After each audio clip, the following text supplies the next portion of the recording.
தென்கொரியாவில் ஒரு நிகழ்வு ஒன்று நடந்தது. அது உண்மையான நிகழ்வு. 18 மாடி அடுக்குமாடியில் இருக்கக்கூடிய ஒரு தம்பதியினர் கணவன் வெளியில் சென்று விட்டார்.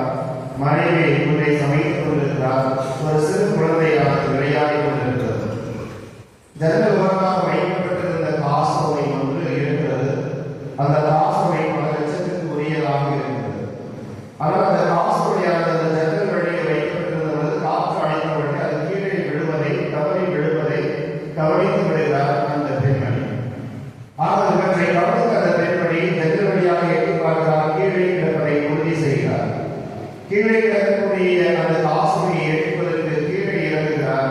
கீழே இறங்கி அந்த காசோலையை எடுத்து நிறுத்து பார்க்கிறார்.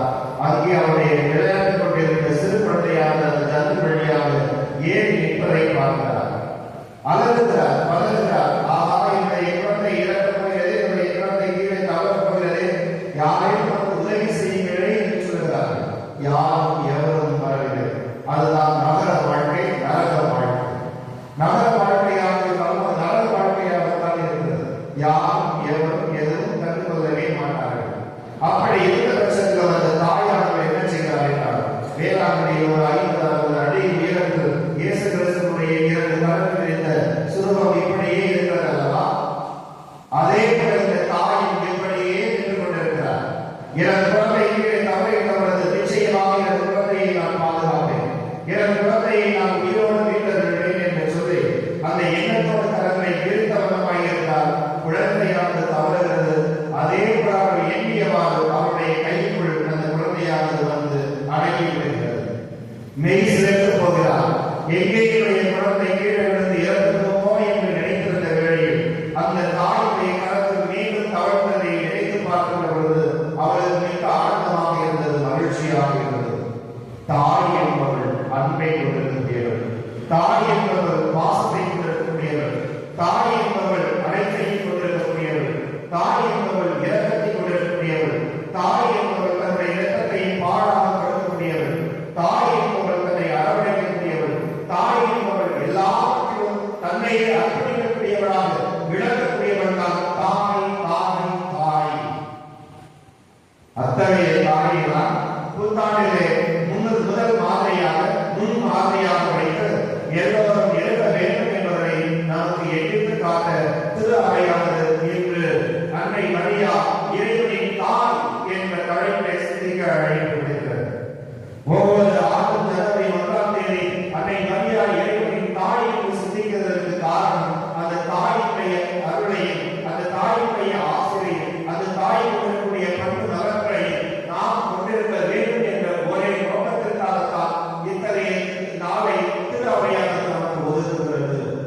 ஆகவே தாயை போற்றுவோம், தாயை மதிப்போம், தாய்க்கு உரிய மரியாதையை செலுத்துவோம். அந்த தாய்க்குரிய மரியாதையை செலுத்துவோமா? இரவு நல்ல விளக்கத்தை கொடுத்து விட்டேன். அதில் ஒன்று தவறை போனது, அதை இப்பொழுது சொல்ல வேண்டும் என்று இறைவன் படைத்திருப்பாக படுத்துகிறது. சரியான விளக்கத்திற்கு இரவு கொடுக்கப்பட்டது.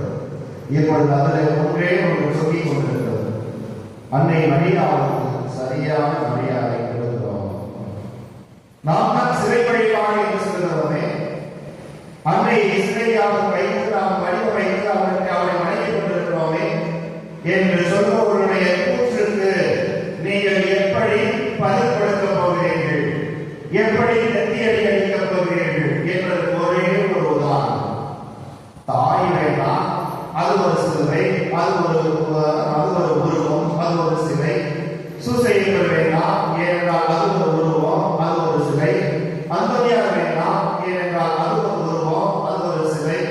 மற்றும் 5 பேர்களுடைய உருவங்களும் வேண்டாம், படங்களும் வேண்டாம், எல்லாமும் வேண்டாம்.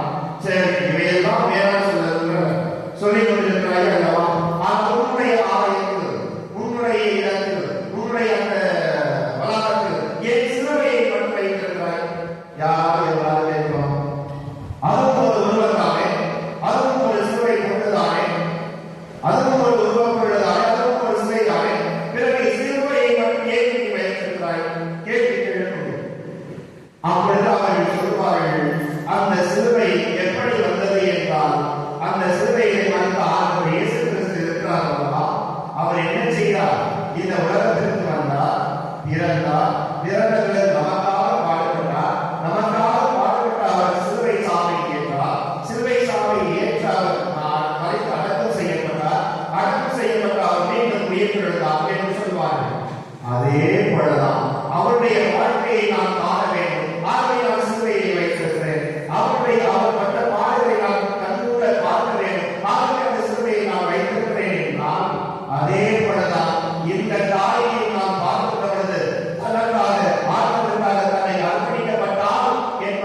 இயேசு கிறிஸ்துவுக்கு பிரியமானவர்களே, அப்படி சிலுவை வழிபாடு உருவ வழிபாடு என்று சொல்லக்கூடிய அந்த நபர்களுடைய கூற்றுக்கு நீங்கள் என்ன செய்ய வேண்டும்?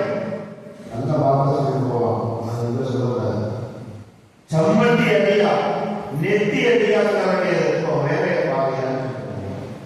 அவ்வளவுதான். ஆக என்றும் என்றும் எப்பொழுதும் நாம் ஒரு உருவத்தை சிலையை நாம் வணங்குவது அல்ல, நாம் வணங்கிக் கொண்டிருப்பது அல்ல, மாறாக அவற்றிற்கு மரியாதை செலுத்துகிறோம், வணக்கம் செலுத்துகிறோம். கடவுளுக்கு இணையாக அவர்களை கருதவில்லை. கடவுளை முதன்மையான இடத்திலும் இவர்களை இரண்டாவது பட்சத்திலும் நாம் வைத்துத்தான் பார்க்கிறோமே தவிர இந்த மனிதர்களையோ அல்லது சிறுவங்களையோ முதன்மையான இடத்தில் வைத்து நாம் பார்க்கவில்லை. ஆகையே இயேசு கிறிஸ்துவுக்கு பிரியமானவர்களே, என்றும் என்றும் எப்பொழுதும் உண்மையை போதிக்கக்கூடிய திரு அவையிலிருந்து பிரிந்து சென்றிருக்கக்கூடியவர்கள் சற்று மனம் மாற வேண்டும் என்று நம்புகிறார்கள். அவர்களுக்காக